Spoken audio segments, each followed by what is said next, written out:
Hello मंडळी आणि welcome back to the channel once again. तर क्लिनिंग सिरीजमधला हा शेवटचा भाग आहे आणि पार्ट तिसरा। आणि आजच्या भागामध्ये मी माझ्या ज्या किचनच्या ट्रॉली आहे त्या कशा क्लीन करते ते सांगणार आहे। तर कॅबिनेटमधून ज्या ट्रॉली आहे त्या मी काढून घेतलेल्या होत्या आणि आतमधले कॅबिनेट जे आतमधला भाग आहे तो सुद्धा मी स्वच्छ करून घेतलेला होता। आणि जे ट्रॉली आहे त्या मी डिशवॉश लिक्विडनी क्लीन करणार आहे। तर डायरेक्ट वॉश बेसिनच्या खाली मी डिशवॉश लिक्विडनी स्क्रबरनी चांगल्या घासून घेतलेल्या आहे आणि त्यानंतर जे आहे त्या मी उन्हामध्ये सुकवणार आहे। ट्रॉलीमधील फटी किंवा कोपरे जर साफ करायचे असेल तर टूथब्रशनी तुम्ही क्लीन करू शकता। आठवड्यातून एकदा ट्रॉली क्लीन केली की ती सारखी ना साफ करायची गरज पडत नाही आणि दुर्गंधी पण होत नाही आणि ट्रॉलीसुद्धा आपली मेंटेन राहते आणि जास्त दीर्घकाळ टिकते। तर भांडेसुद्धा पडलेले होते वॉश बेसिनमध्ये, तर मग मी ते बाजूला करून घेतले कारण ट्रॉली जी आहे ती क्लीन करायला साफ करायला मला इथे जमत नव्हतं। आणि अशा पद्धतीने ही जी एक पद्धत आहे अशा पद्धतीने मी माझी ट्रॉली क्लीन करत असते आणि मस्त उन्हामध्ये वाळवून घेते, सुकवून घेते। आणि त्यामुळे काय होतं, उन्हात वाळवला की जो वास आहे, दुर्गंध आहे तो सुद्धा निघून जातो। बाहेर सुद्धा चांगली ऊन तापलेली होती आणि आज पाऊस पडत नव्हता, त्यामुळे मला त्याचा एक फायदा झाला। म्हणून मग म्हटलं सकाळीच चांगली ऊन तापलेली आहे तर 10-11च्या सुमारास घरामध्ये चांगली ऊन येते। तर सगळ्या ज्या ट्रॉल्या आहेत त्या मी क्लीन करून घेतलेल्या होत्या आणि 1 तास जे आहे त्या मी उन्हामध्ये ठेवलेल्या होत्या आणि 1 तासानंतर जे आहे ट्रॉल्या सगळ्या सुकलेल्या होत्या।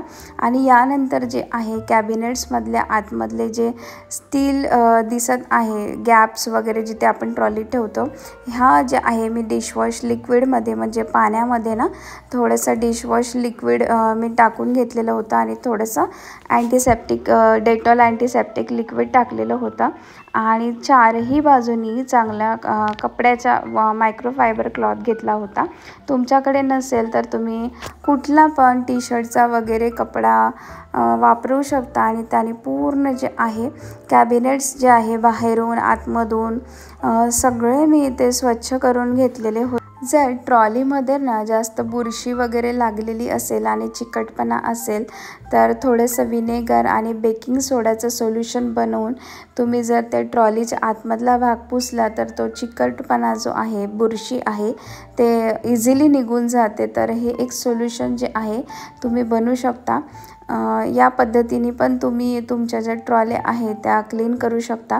ट्रॉल्याचा आतमधला भाग त्यानंतर बाहेरचा भाग मी चांगल्या पद्धतीने इथे स्वच्छ करून घेतलेला होता आणि ट्रॉल्या लावण्याच्या आधी मी इथे गेट आउट नावाचं हे जे आहे पेस्ट कंट्रोल लिक्विड आहे, म्हणजे याने किडे त्यानंतर झुरळ झाले ह्या येत नाही, तर स्पेशली कॉकरोचसाठी जे आहे हे हर्बल क्रीम आहे। तर हे पूर्ण मी ट्रॉल्याच्या आतमध्ये जे आहे आधी लावून घेणार आहे। मागच्या वर्षीसुद्धा हीच मी क्रीम वापरलेली होती डीप क्लीन जेव्हा मी किचन केलं होतं गणपतीच्या आधी आणि मला खूप चांगला रिझल्ट मिळालेला होता आणि कॉकरोच जे होते, जे 4-5 कॉकरोच दिसायचे ते बिलकुल बंद झालेलं होतं। जर तुम्हाला हवं असेल आणि जर ऑनलाईन लिंक असेल पण तुम्हाला कमेंट मला करा, मी तुम्हाला लिंक नक्की शेअर करेल। आणि यानंतर जे आहे त्या मी सगळ्या ज्या आहे ट्रॉल्या आहे त्या कॅबिनेट्समध्ये लावून घेणार आहे।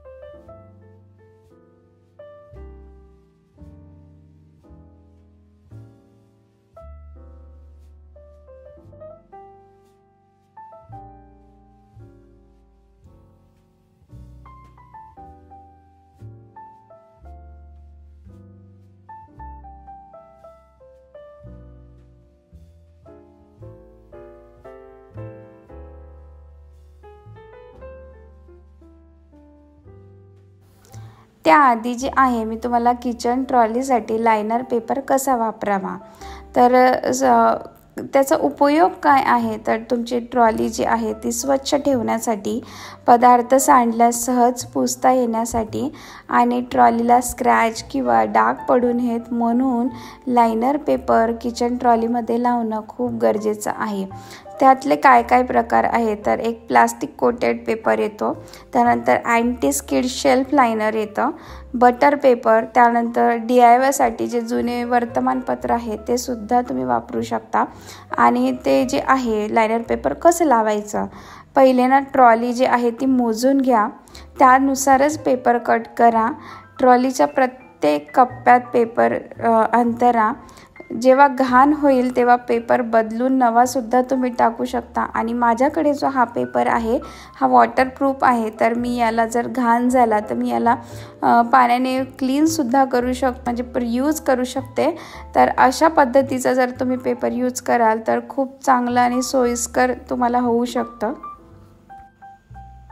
तर प्रत्येक ट्रॉलीमध्ये जो आहे हा लायनर पेपर, तुम्ही याला मॅटसुद्धा म्हणू शकता आणि ही खूप चांगल्या क्वालिटीची आहे, चांगली जाडी आहे आणि रोल असल्यामुळे ना ती सरळ होत नव्हती. पण एनिवे भांडे जेव्हा मी सगळे ठेवेल त्यामुळे ती तिच्या शेपमध्ये येईल आणि सरळ राहील. आता सध्या ती रोल असल्यामुळे ती मला थोडंसं त्याला शेपमध्ये आणायला प्रॉब्लेम जात होता, पण भांडे ठेवल्यानंतर, चम्मच वगैरे सगळं सामान ठेवल्यानंतर व्यवस्थित हे बसेल आणि खूप चांगली शीट आहे. तर तुम्हाला जर हवी असेल तर तुम्ही मिस्टर DIYमधून स्टोअरमधून तुम्ही परचेस करू शकता. आणि जर ऑनलाईन जर अवेलेबल असेल तर मी तुम्हाला नक्की, मला जर सापडलं ऑनलाईन अशी शीट तर मी तुम्हाला लिंक जी आहे नक्की शेअर करेल. आणि खूप मोठा पेपर होता आणि बऱ्यापैकी आहे, बऱ्याचशा ज्या माझ्या ट्रॉल्या आहे त्यामध्ये पेपर टाकून झालेले होते. आणि मी उलटा जो रोल आहे त्याला उलट्या पद्धतीने रोल केला आणि त्यामुळे ती जी शीट आहे ती सरळ होत होती. लायनर पेपर टाकल्यानंतर ना एक गोष्ट तर खूप छान झाली की जर ट्रॉल्यांचा जो लुक आहे तो अगदी चेंज झाला, कारण कलर पण त्यांचा ऑफ व्हाईट असल्यामुळे आणि त्याच्यामध्ये ज्या डिझाईन्स होत्या त्या किचनचे भांडे, चम्मच वगैरे त्या डिझाईन्स होत्या ना, त्यामुळे ना ते पेपरसुद्धा एकदम स्टायलिश वाटत होते. आणि काही ज्या 2-3 ट्रॉल्या उरलेल्या होत्या मग मी त्यामध्ये ना वर्तमानपत्र टाकून घेतलेले. मी म्हटलं परत कशाला विकत आणायचं, ज्या ट्रॉल्या उरल्या आहे, पेपर कमी पडलेला होता त्यामध्ये मग मी वर्तमानपत्र टाकून घेतलेलं होतं. तर मैत्रिणींनो, मी अशा पद्धतीने माझ्या किचन ट्रॉली आहे त्या क्लीन केलेल्या आहे आणि त्यांच्यामध्ये असे पेपर्स जे आहे या पद्धतीने टाकून घेतलेले आहे. आणि किचन डीप क्लिनिंगचा आपला हा जो शेवटचा भाग आहे तो संपलेला आहे. आणि नेक्स्ट व्हिडिओमध्ये जे आहे मी तुम्हाला किचन टूर देणार आहे. तर तुम्ही जर चॅनलला अजूनपर्यंत सबस्क्राईब केलं नसेल तर प्लीज चॅनलला लाईक, शेअर, सबस्क्राईब करायला बिलकुल विसरू नका. आणि आता आपण भेटूया नेक्स्ट ब्लॉगमध्ये. तोपर्यंत तुम्ही तुमची काळजी घ्या. बाय.